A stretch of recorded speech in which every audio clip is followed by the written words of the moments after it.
का मामला लेके आज विरोध प्रदर्शन किए जावा थे?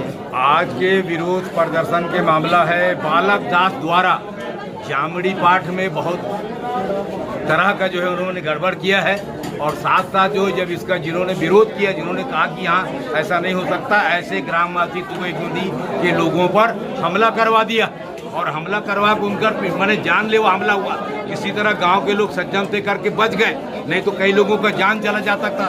मैंने बाहर के लोगों को बुलवा करके मैंने किसी गांव में जबरदस्ती पहुंच करके उनसे मारपीट कराना, हमला कराना, मैंने ये कितना खतरनाक बात है। इसके बीच में सरकार को लाया, सरकार समझौता किया कि नहीं आप अपना पूजा पाठ करा लीजिए, तो पूजा पाठ कराने का भी कबूल किया और उसके बाद मारपीट हो रहा है। तो बालक दास द्वारा इतना बड़ा षड्यंत्रकारी को मैंने जो सरकार बचा रही, प्रशासन बचा रहा है, उसके खिलाफ जो है बालोद जिला नहीं छत्तीसगढ़ की जनता अपने अपने जिला में जेल भरो कार्यक्रम का कार्यक्रम दिए हैं। और उसी के तहत बालोद की जनता आज मांग कर रही है कि बालक दास को तत्काल गिरफ्तार किया जाए, उसको जामड़ी पाठ से हटाया जाए, जामड़ी पाठ का नाम बदला जाए, पाटेश्वर धाम उसका नाम जामड़ी पाठ किया जाए। ये प्रदेश की जनता की मांगे हैं, जिसको यहाँ की सरकार, यहाँ का प्रशासन जो है नजरअंदाज कर रहा है। हमको लगता है कि ये लोग उसी गलत करने वाले के पक्ष में खड़े हैं। जनता कभी किसी माफ नहीं करेगी। तो आज जो है बालोद जिला की जनता इसीलिए बालोद में इकट्ठा होकर, बालोद के जिला जनता चाहता है कि बालोद शहर में थोड़ा जाए, लेकिन इतना तगड़ा फोर्स लगा दिया। आप बताइए कितना बड़ा फोर्स लगा है, क्या इस जिले में कोई अन्याय कम हो जाएगा? इसके बाद किसको डर दिखा रहा है? तो ये फोर्स को दिखा करके, चाक चौबंद दिखा करके, सब तरफ को घेर करके जनता को डरा रहा है। मैं बोलता हूँ गलत करने वाले को डराओ, अन्याय करने वाले, अरे जुआ वाले, सट्टा वाले, बदमाशी करने वाले, पैसा खाने वाले, महंगाई बढ़ाने वाले, अरे उसको तो डर दिखाओ। जो बैठ करके बात करके गलत करता है उसको तो डर दिखाओ। उसको डर नहीं दिखा रहा, ये जनता अपनी बात कहने आई है, उसको डर दिखा रहा है। और उसको डर दिखा करके सोचते कि काम बन जाएगा, कैसे काम बनेगा।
और जो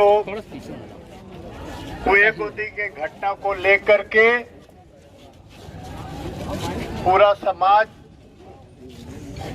अपना भी और छत्तीसगढ़िया समाज भी आक्रोशित है और इसको समाज ने बहुत गंभीरता से लिया है।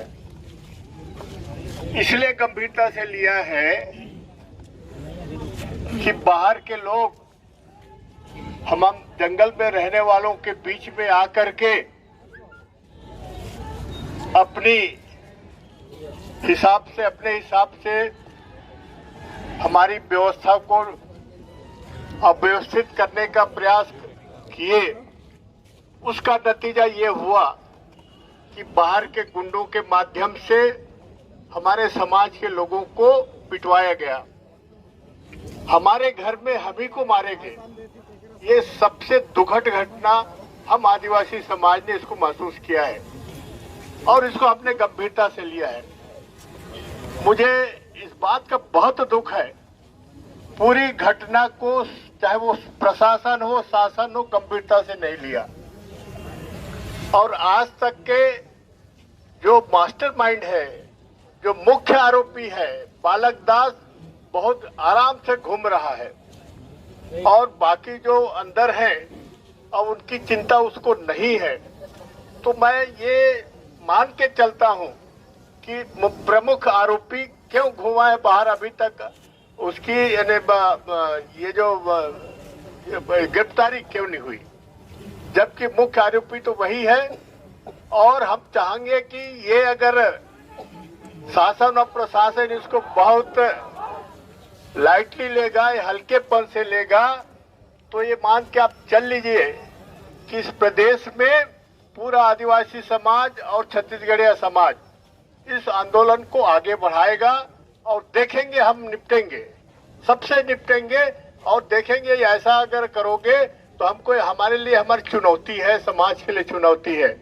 और शासन प्रशासन ने जो सौदा किया था, समझौता करवाया था, मेरे हिसाब से वो भी समझौता ठीक नहीं है। कहीं ना कहीं प्रशासन और शासन के इशारे पे समझौता गांव वाले और ये अपराधी के बीच में किया गया है, जो हम उससे सहमत नहीं है। और जो हमारी इस धर्म का अपमान हुआ है, संस्कृति का अपमान हुआ है, हमारी जो परंपरा और जो प्रथा का